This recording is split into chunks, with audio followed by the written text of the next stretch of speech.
ప్రేక్షకులందరికీ నమస్కారం.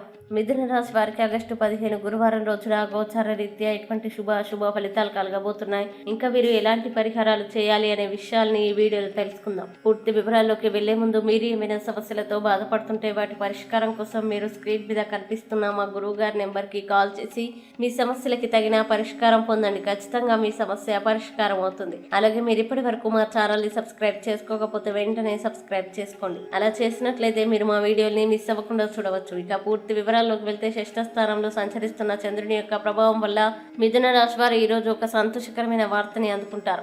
అలాగే ఆర్థిక లబ్ధిని తెచ్చేది కొత్తది ఎగ్జైటింగ్ పరిస్థితిని అనుభూతిస్తారు. ఇంకా మీ తెలివితేటలు, మంచి హాస్య చతురత మీ చుట్టూరా ఉన్న వారిని మెప్పిస్తుంది. అలాగే ప్రేమలో నిరాశకి గురై ఉంటారు, కానీ మనసు పారేసుకోవద్దు. కారణం ఏంటంటే ప్రేమికులు ఎల్లప్పుడూ ఊహాలోకంలోనే జీవిస్తారు. అలాగే ఆఫీస్లో ఇంతకాలంగా మీరు మీ శత్రువుగా భావిస్తూ వస్తున్న వ్యక్తి నిజానికి మీ శ్రేయోభిలాషి అని ఈ రోజు మీరు తెలుసుకుంటున్నారు. అలాగే ఈ రోజు మీ స్నేహితులు మీ ఇంటికి వచ్చి మీతో సమయం గడుపుతారు. ముఖ్యంగా ఈ రోజు మీరు మత్తు పానీయాలు, ధూమపానం స్వీకరించడం మీకంత మంచిది కాదు, కాబట్టి వారికి దూరంగా ఉండండి. ఇంకా ఈ రోజు ఏదైనా ప్లాన్ చేసే ముందు మీరు మీ జీవిత భాగస్వామితో సంప్రదించకపోతే చివరికి అంతా తలకిందులు కావచ్చు. కావున జాగ్రత్త. కావున ఈ రోజు ఏదైనా నిర్ణయం తీసుకునే ముందు ఇంటి వారి యొక్క సలహా లేదా అనుభవజ్ఞుల యొక్క సలహాల్ని తీసుకోండి. ఇక మిథున రాశి వారు ఈ రోజు వచ్చేటువంటి ఇబ్బందుల్ని అధిగమించడానికి, అనుకూల పరిస్థితులు ఏర్పడడానికి శ్రీ దక్షిణమూర్తి అష్టకాన్ని పారాయణం చేయండి మరియు దగ్గరలోని శివాలయాన్ని దర్శించండి. విశేషమైన శుభ ఫలితాల్ని పొందుతారు. ఈ వీడియో మీకు నచ్చినట్లయితే లైక్ చేయండి మరియు ఈ వీడియోని మీ సోషల్ మీడియా అకౌంట్ల ద్వారా అందరికీ షేర్ చేయండి.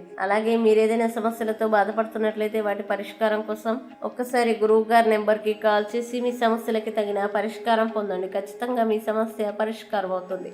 ఇంకా మీరు అనుకున్నటువంటి అన్ని పనుల్లో అంతా మంచిగా జరగాలని కోరుకుంటూ సర్వే జన సుఖినో భవంతు.